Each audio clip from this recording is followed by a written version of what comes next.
And amid tensions between India and Pakistan, you've got a message coming in from Sunil Gavaskar. We spoke exclusively to Gavaskar, who says very clearly we have utmost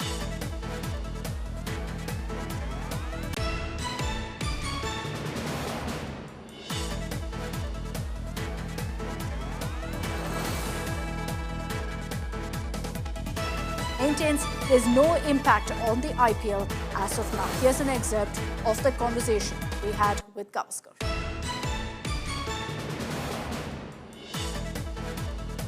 Right, with a shadow of imminent India-Pakistan war, we are discussing how will that impact cricket and the IPL, which is ongoing at the moment. Joining us for more on that is former captain of the Indian team and now a commentator, voice of Indian cricket in Sunil Gavaskar.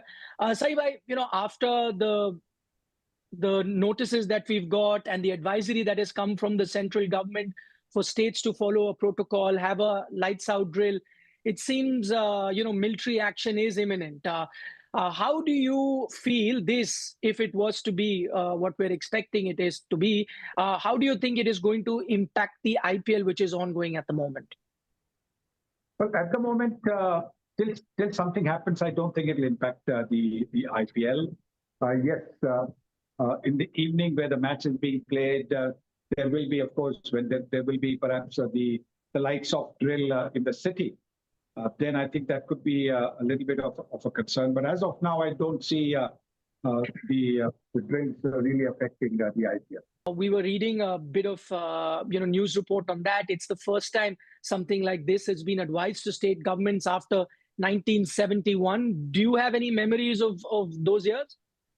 Not so much 1971, because 1971 I was pretty much out of India for most of the time. First we were in the West Indies, then we went a month and a half later, we went to England, and then a month and a half later again, 2 months later, I was in Australia for the rest of the world. So that whole of 1971, I was out of India.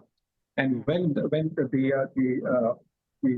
war took place, I was actually in Australia then. So I don't remember much of 1971, but I remember very much what happened in 1965, when we were told that to put a black cloth on the windows, particularly in the evening when we had the lights on, to try and go up to the ventilator wherever possible to shut out the light from being seen from outside.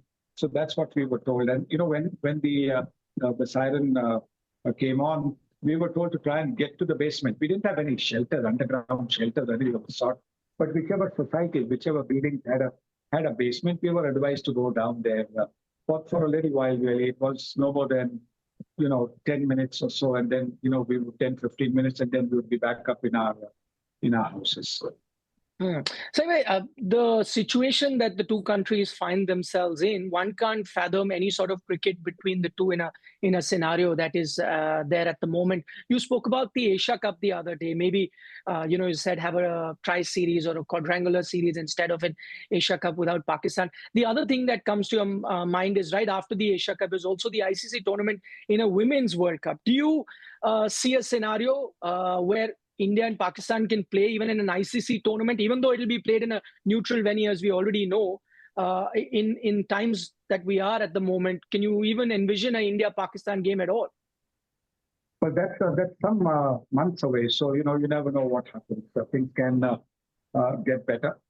And I do hope that things can get better.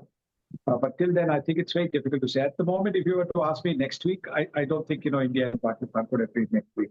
But this ICC tournament is a little distance away, so maybe we'll have to wait a bit for that.